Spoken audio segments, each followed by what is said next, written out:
Indian സിനിമാലോകം ആകാംക്ഷയോടെ കാത്തിരിക്കുന്ന ചിത്രമാണ് ഹോംബാലെ ഫിലിംസ് നിർമ്മിക്കുന്ന സലാർ. പ്രഭാസിനെ നായകനാക്കി പ്രശാന്ത് നീൽ സംവിധാനം ചെയ്യുന്ന ചിത്രം ആരാധകർക്കിടയിലും പ്രേക്ഷകർക്കിടയിലും പ്രതീക്ഷ വാനോളമാണ് ഉയർത്തുന്നത്. ഡിസംബർ 22-ന് ഹിന്ദി, തമിഴ്, തെലുങ്ക്, കന്നഡ, മലയാളം ഭാഷകളിൽ ഈ ആക്ഷൻ വിസ്മയത്തിന് സാക്ഷ്യം വഹിക്കാൻ പ്രേക്ഷകർക്കാകും. രവി ബസ്രൂറാണ് സിനിമയ്ക്കായി സംഗീതമൊരുക്കിയത്. മലയാളത്തിൽ രാജീവ് ഗോവിന്ദൻ എഴുതിയ വരികൾ ഇന്ദുലേഖ വാര്യരാണ് ആലപിച്ചിരിക്കുന്നത്.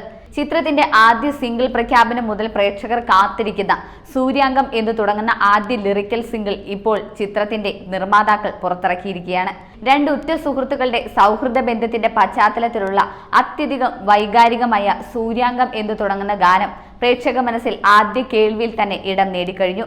2 മണിക്കൂറും 55 മിനിറ്റും ദൈർഘ്യമുള്ള ചിത്രം ഒരാക്ഷൻ ചിത്രത്തെക്കാൾ ഉപരി രണ്ട് ഉറ്റ സുഹൃത്തുക്കളുടെ സൗഹൃദവും പിന്നീടുണ്ടാകുന്ന സംഭവ വികാസങ്ങളുമാണ് പറയുന്നത്.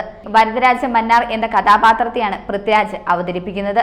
വരദരാജിന്റെ ബാല്യകാല സുഹൃത്ത് ദേവ് എന്ന നായക കഥാപാത്രത്തെയാണ് പ്രഭാസ് അവതരിപ്പിക്കുക. ശ്രുതി ഹാസനാണ് ചിത്രത്തിലെ നായിക. ഇവർക്ക് പുറമെ ജഗപതി ബാബു, ഈശ്വരി റാവു, ശ്രിയ റെഡ്ഡി എന്നിവരും ചിത്രത്തിൽ പ്രധാന കഥാപാത്രങ്ങളെ അവതരിപ്പിക്കുന്നു. ഭുവൻ ഗൌഡ ഛായാഗ്രഹണം നിർവഹിക്കുന്ന ചിത്രത്തിന്റെ എഡിറ്റർ ഉജ്ജ്വൽ കുർക്കണിയാണ്. ഹോംബാലെ ഫിലിംസിന്റെ ബാനറിൽ വിജയ് കിരകണ്ടു ആണ് സലാർ നിർമ്മിക്കുന്നത്. സലാർ കേരളത്തിൽ ഡിസംബർ 22-ന് പൃഥ്വിരാജ് പ്രൊഡക്ഷൻസ് തിയേറ്ററുകളിലേക്ക് എത്തിക്കും.